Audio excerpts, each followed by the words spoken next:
ඔබේ නිරෝගී බව ගැන අපි හැමදාම වෛද්‍ය සායනයෙන් කතා කරනවා. ඒ නිසාම වෛද්‍ය සායනය දිනෙන් දින ජනප්‍රිය බවට පත් වෙලා. අපි වෛද්‍ය සායනය තුලින් සූදානම් ඔබේ නිරෝගී බවට අදාළ ප්‍රායෝගික දැනුම ඔබට ලබා දෙන්න. අද එහි තවත් පියවරක් තබනවා.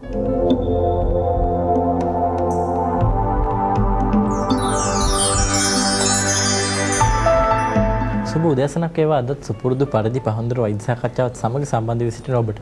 ඔබ දන්නවා කිසියම් හේතුවක් නිසා ඔබගේ ඇසෙහි පෙනීම ඔබට අහිමි යනවා නම් ඔබ හෝ මම කැමති වන්නේ නැහැ එවැනි තත්ත්වයකට මුහුණ දෙනවට.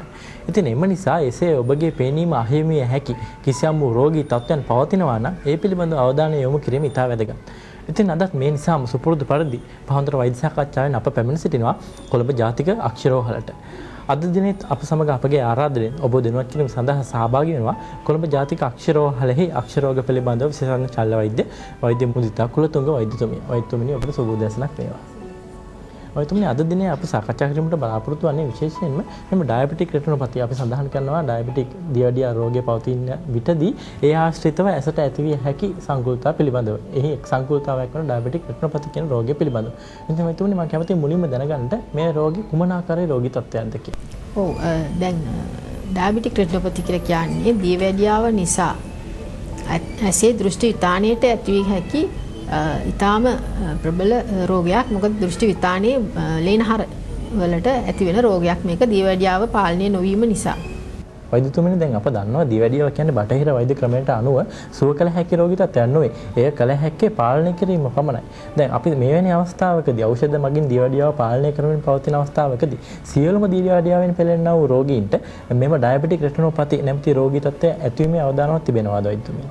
ඊටම වැදගත් ප්‍රශ්නයක්. දැන් දියවැඩියාව නිසා ඩයබටික් රෙටිනෝපැති හැදෙන්නේ කාටද? හැමෝටම මේක හැදෙනවාද? දියවැඩියාව පාලනය නොවි සෑහෙන කාලයක් ගත වුණොත් මේක බොහෝ දෙනෙක්ට හැදෙන්න පුළුවන්. හැබැයි පාලනය වීමක් තියෙන දියවැඩියාවක් තියෙන රෝගියෙක්ට මේක හැදෙන්න තියෙන chance එක අඩුයි. දියවැඩියා වර්ග දෙකක් තියෙනවා. අපි දන්නවා type 1 diabetes සහ type 2 diabetes. type 1 කියලා කියන්නේ ඉන්සියුලින් දෙන්න අත්‍යවශ්‍යයි. එයාට ඉන්සියුලින් නැහැ ඇඟේ. මතර පොඩි අයට හැදෙන්න පුළුවන්. මේක වයස 20ට අඩු අයට හැදෙන්නත් පුළුවන්. type 1 diabetes කියන එක. ඒතකොට type 1 diabetic තියෙනවා නම් අපිට ඒකෙදි මේ පළවෙනි අවුරුදු 5 ඇතුළත සාමාන්‍යයෙන් රුධිර නාල වලට ලොකු වෙනසක් වෙන්නේ නැහැ. හැදිච්ච දවසේ ඉඳන් පළවෙනි අවුරුදු 5 ඇතුළත. ඊට පසුව මේක හැදෙන්න වැඩි ප්‍රවණතාවයක් තියෙනවා මේ type 1 diabetes තියෙන අයට. මොකද ඉන්සියුලින් අත්‍යවශ්‍යයි ඒ අයට. එයාගේ දියවැඩියා පාලනය අපි ආහාර වලින් පමණක් නොව සාමාන්‍ය ආහාර වේලක් දීලා ඉන්සුලින් වලින් පාලනය කළ යුතුයි. ඊළඟට පාලනය කිරීම ඉතාම සමහර අවස්ථාවලදී අපහසු වෙන්නත් පුළුවන් මේ type 1 diabetes. හැබැයි type 2 diabetes කියලා කියන්නේ ඒ අයට සාමාන්‍ය වයස්ගත වීමෙන් පසු අවුරුදු 40න් පසුව diabetes හැදෙන්නේ ගොඩක් වෙලාවට. එතකොට ඒ අය අපි පෙති වලින් පාලනය කරන්න පුළුවන් පෙති වර්ග වලින්. එතකොට මේ අය හැදිච්ච මොහොතේත් ඒ කියන්නේ තමන් තියෙන බව දන්නේ නැතුව ඉඳලා පළවෙනි සැරේටත් diabetes කියලා දැනගන්න වෙලාවෙත් ඇහි රෙටිනෝපැති තත්ත්වය තියෙන්න පුළුවන්. සමහර විට දියවැඩියා හැදිලා ඔබට දැනගෙන ජීවත් වෙන ආයු කාලය වැඩි නම් අවුරුදු 10ක් හෝ 10කට පසු අවුරුදු 10ක් 20ක් හෝ 25ක් දියවැඩියාව තියෙනවා නම් ඩයබටික් රෙටිනෝපැති කියන තත්ත්වය ඒ වයසත් ජීවත් වෙන ආයු ඩයබටික් ලයිෆ් එකත් එක්ක වැඩි ප්‍රවණතාවයක් තියෙනවා. ඔබට අවුරුදු 10ක් තියෙනවා නම් වැඩි ප්‍රවණතාවයක් 20ක් තියෙනවා නම් ඊට වඩා වැඩි ප්‍රවණතාවයක් 25ක් වෙනවා නම් ඊටත් වඩා වැඩි ප්‍රවණතාවයක් තියෙනවා ඩයබටික් රෙටිනෝපැති හැදෙන්න. එතකොට මේ තත්ත්වය අර මුල් අවදියේදීම අපි බලනවා type 2 diabetes තියෙන අය අනිවාර්යෙන් දැනගත්ත ගමන්ම වගේ තමයි දියවැඩියක් තියෙනවා කියලා අක්ෂි පරීක්ෂාවක් අවශ්‍යයි. වෛද්‍යතුමනි අප දන්නවා කිසියම් වූ රෝගයකට ප්‍රතිකාර ගැනීම සඳහා රෝගියා යොමු වීමේ වැදගත්ම අවස්ථාව තමයි ඒ පිළිබඳව කිසියම් වූ සංඥාවක් ලැබීම. රෝග ලක්ෂණයක් පහළ වීම. ඉතින් මෙම අවස්ථාවේදී ඩයබටික් රෙටිනෝපැති කියන අවස්ථාවේදීත් එය හඳුනා ගැනීම සඳහා පවතින විශේෂිත රෝග ලක්ෂණ තිබෙනවාද? එසේත් නැත්නම් ඔවුන් රෝගියෙකු වෛද්‍යවරයෙකු වෙත යොමු වී ඒ සඳහා පරීක්ෂාව කරගත යුත්තේ කුමන අවස්ථාවේදීද? ඔව් මුල් අවදියේදී ඩයබටික් රෙටිනෝපැති කියන තත්ත්වයේ රෝග ලක්ෂණ නැහැ. ඒ කියන්නේ ඇහි ලේ කැටියක් ලේනහරයක් ගැටි ගැහිලා එතෙන්දී ඒ ලේනහරේ පොඩි පිපිරීමක් ඇති වෙලා ඊට පස්සේ ඇහැට ලේ ගැලීමක් එනවා. ඒ කියන්නේ ලේ ගලනවා කියන්නේ මේ එළියට පේන නෙමෙයි.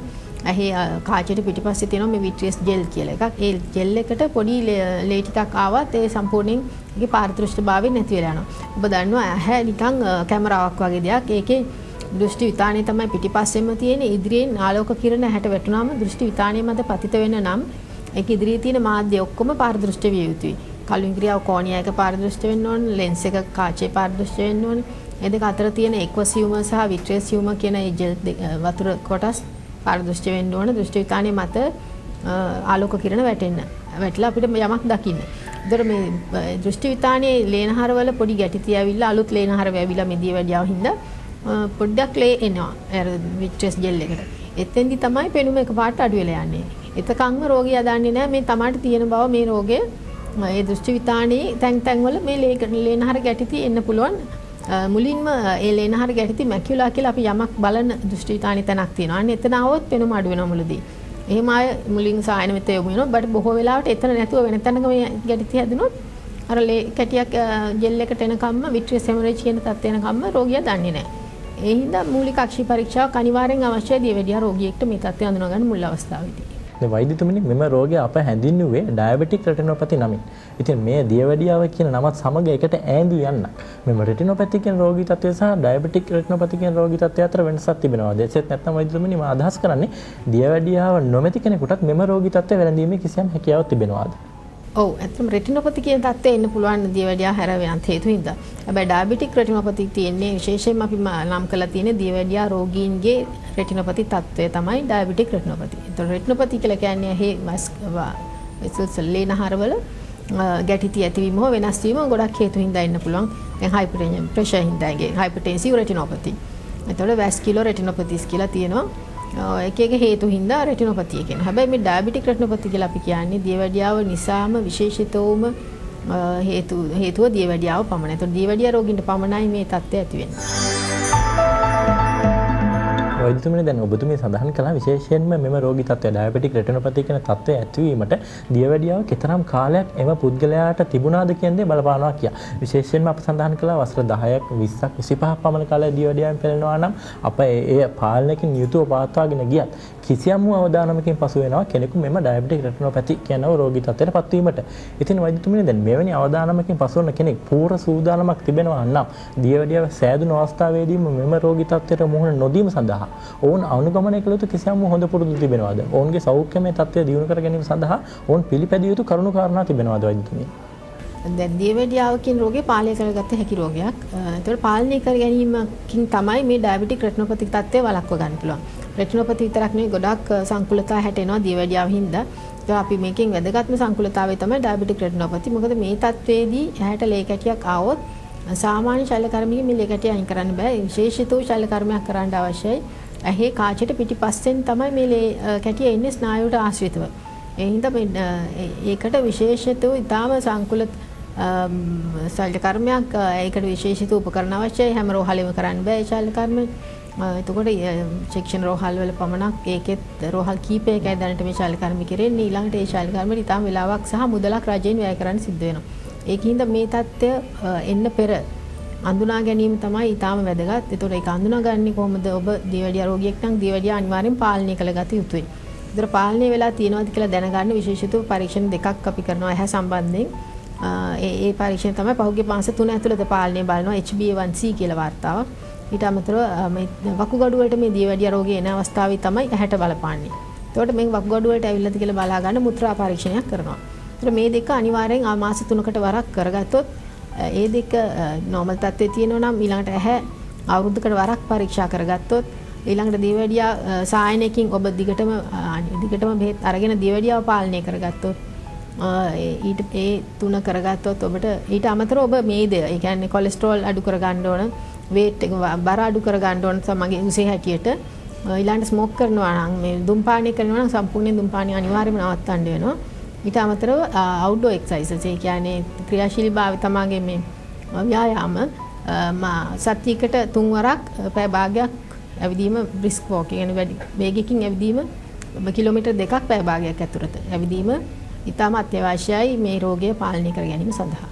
වෛද්‍යතුමනි දැන් අප දන්නවා මේ දියවැඩියාව කියන දේ පිළිබඳව කතා කිරීමේදී මේ විවිධාකාර තත්ත්වයන් යටතේ ඇති වෙනවා. දැන් උදාහරණයකට අපි කියනවා නම් ගර්භණී සමයේදීත් ඇතිවන්නා වූ දියවැඩියා තත්ත්වයක් තිබෙනවා. අපි සඳහන් කරනවා gestational diabetic mellitus. දැන් එවැනි අවස්ථාවකදී ගර්භණී සමයේදී දියවැඩියාව ඇතිවන අවස්ථාවේදී පවා කිසියම් අවධානමක් තිබෙනවද මෙම ඩයබටික් රෙටිනෝපැති නැමැති තත්ත්වයට යොමු වීම සඳහා? ගර්භණී මව්වරුන් කිසියම් අවධානමකින් පෙළෙනවද වෛද්‍යතුමිය? ඔව් ඒක වැදගත් ප්‍රශ්නයක්. මොකද ගර්භණී සමයයට පෙර ඔබට දියවැඩියාව තිබුණා නම් ඔබ ගර්භණී වුණා නම් ඊට පස්ව එතනදී දියවැඩියා සංකුලතා එන්න තියෙන ප්‍රමාණය ඉතා වැඩි. කියන්නේ ඩයබටික් රෙටිනෝපැති වුණත් හැදෙන්න තියෙන chance එක වැඩි. ඔබ ගර්භණී වෙන්න පෙර දියවැඩියා රෝගියෙක් නම්. හැබැයි ගර්භණී කාලය තුල පමණක් දියවැඩියාව ඇවිල්ලා ඊට පස්සේ අඩු වෙලා ගියා නම් ඒ ගර්භණී කාලය තුල රෙටිනෝපැති ඉන්න තියෙන chance එක අඩුයි. හැබැයි ගර්භණී කාලය තුල ඔබ දියවැඩියා රෝගියෙක් නම් ඊටාම ගොඩක් පරිසම් වෙන්න ඕන සාමාන්‍ය වෙලාවට වඩා. මොකද මේක දරුවාට බලපාන්න පුළුවන්. රෙටිනෝපැති එන්නත් වැඩිපුර ප්‍රවණතාවයක් තියෙනවා. වෛද්‍යතුමනි මම කැමති අවසාන වශයෙන් දැනගන්නට කෙනෙකු මෙම රෝගී තත්ත්වයෙන් පෙළෙනවා නම් පෙළීමේ අවධානමේ පසු වෙනවා නම් ඔවුන් විසින් අනුගමනය කළ යුතු හොඳ සෞඛ්‍ය පුරුදු තිබෙනවාද? ඒ සඳහා දිය හැකි පොදු උපදෙස් මාලාවක් තිබෙනවාද කියන දේ පිළිබඳව. ඔබ අක්ෂි සායනයක් වෙත අවුරුද්දකට වරක් යොමු වෙන්න ඕන. අපි බලලා කිව්වොත් ඩයබටික් රෙටිනෝපැති තත්ත්වේ නැහැ කියලා ඊළඟට අවුරුද්දකින් එහා බැලුවම ඇති.